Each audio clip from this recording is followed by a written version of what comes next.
नमस्कार मंडळी, नमस्कार. पहा ना, मी अमेरिकेत येऊन 2 महिने झाले.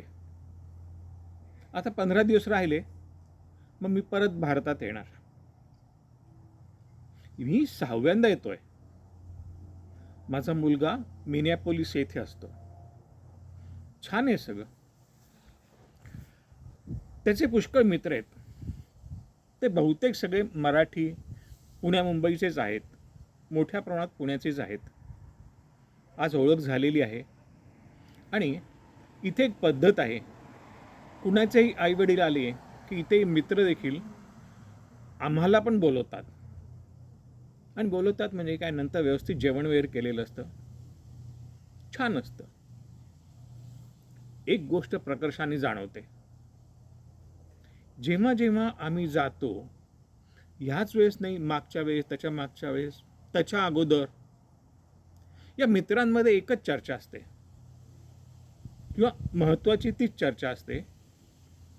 कुणाचं H1B झालं, कुणाचं ग्रीन कार्ड आहे, कुणाचा ग्रीन कार्डला कितवा नंबर लागलेला आहे, किती वर्ष थांबावं लागेल, काय होईल काय नाही. आणि आता आणखीन एक विषय मोठा, ट्रम्प बाबा. ट्रम्प बाबा काय करतील? आपल्याला ठेवतील का हाकलून देतील? कुणास ठाऊक. इतके प्रश्न आहेत, इतके गहन प्रश्न आहेत. या सगळ्यांच्या डोक्यावर एक प्रकारची टांगती तलवार आहे. हे त्यांच्या त्यांच्या कंपन्यांमध्ये अतिशय छान पद्धतीने कामं करतायत. पण ती कंपनी सरकारी नियमाच्या पुढे काहीही करू शकत नाही. आणि त्यातनं जर का ट्रम्पसारखे अध्यक्ष असतील, ज्याला ते सगळे ट्रम्प बाबा म्हणतात, तर कोणीच काही करू शकत नाही. ते काहीही, कशाही प्रकारचा निर्णय रात्रीतून घेऊ शकतात. मला या मुलांबद्दल आणि त्यांच्या कुटुंबांबद्दल एक प्रकारची जबरदस्त सहानुभूती आहे. नवीन जग शोधायला गेले, अतिशय उच्च शिक्षण घेतलं, त्यांच्या शिक्षणानंतर त्यांना नोकऱ्या मिळाल्या त्यांच्या कर्तबगारीच्या जोरावर. पण पहा ना, नुसती त्यांची कर्तबगारी किंवा त्यांच्या क्षेत्रातलं त्यांचं ज्ञान हे त्यांचं भविष्य घडवू शकत नाही आहे. ती एक प्रकारची सतत भीती आहे. मधूनच मनात वाटतं, अरे कसली इतकी भीती? सोडून द्या ना अमेरिका, या आपल्या घरी, या भारतात. भारतात ह्या प्रकारची भीती राहणार नाही. आणि गेल्या 4-5 वर्षात इतक्या गोष्टी बदललेल्या आहेत.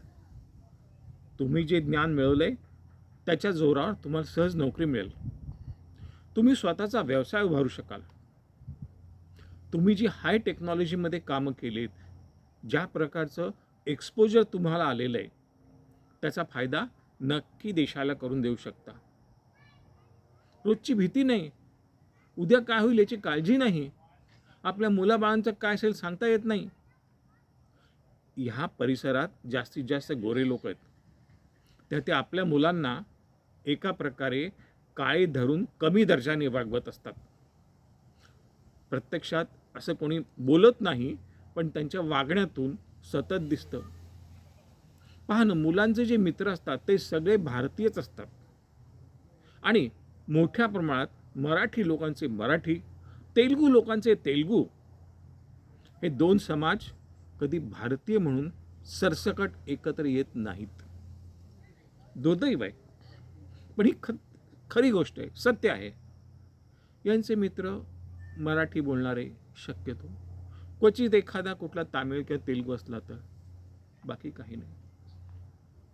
चला, या व्हिडिओद्वारे मी सगळ्यांना आवाहन करतो की विचार करा की आपल्याला भारतात परत यायचं आहे का? इथे रोजची त्रास, रोजचं टेन्शन, रोजची टांगती तलवार कशाला ठेवायची? चला, या भारतात या.